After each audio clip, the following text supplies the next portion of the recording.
ಈ social media ಬಂದಾಗಿನಿಂದ ಕಣ್ಣಿಗೆ ಕಾಣಿಸಿದ್ದೆಲ್ಲ ಸುದ್ದಿಗಳೇ. ಅದರಲ್ಲೂ ಮೋಟೋಲಾಗ್ ಮಾಡೋರ್ಗೇನು ಕಮ್ಮಿ ಇಲ್ಲ. ಈಗ ಯಾಕೆ ಅವರು ಸುದ್ದಿ ಅಂತೀರಾ? ಎಸ್, ಈ ವಿಡಿಯೋ ನೋಡಿ ಗೊತ್ತಾಗುತ್ತೆ. ಟ್ರಾಫಿಕ್ ಜಾಮ್ನಲ್ಲಿ ನಿಂತಿರುವ ವಾಹನಗಳ ಮಧ್ಯೆ ಇಲಿಯೊಂದು ತನ್ನ ಪ್ರಾಣವನ್ನು ಪಣಕ್ಕಿಟ್ಟು ರಸ್ತೆ ದಾಟುವ ಪ್ರಯತ್ನ ಮಾಡಿದೆ. ಇದನ್ನು ಗಮನಿಸಿದ ಆ ಮೋಟೋಲಾಗರ್ ಆ ವಿಡಿಯೋವನ್ನು ಸೆರೆ ಹಿಡಿದು ಆತನ ಸೋಷಿಯಲ್ ಮೀಡಿಯಾ ಖಾತೆಯಲ್ಲಿ ಹಂಚಿಕೊಂಡಿದ್ದಾರೆ. ವಿಡಿಯೋ ಮಾಡಿದ ನೆಟ್ಟಿಗರು, ಇಲಿಗೆ ಇರುವ ಸಾಮಾನ್ಯ ಜ್ಞಾನ ಜನಸಾಮಾನ್ಯರಿಗೆ ಇಲ್ಲ.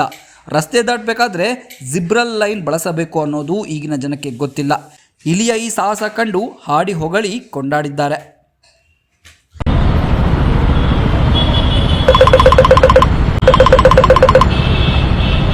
ಲೇ ಟೈರ್ ಪಚಡಿ ಆಗೈತಿ.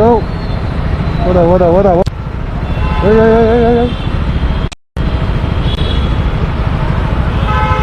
ಹೋದ್ನಾ.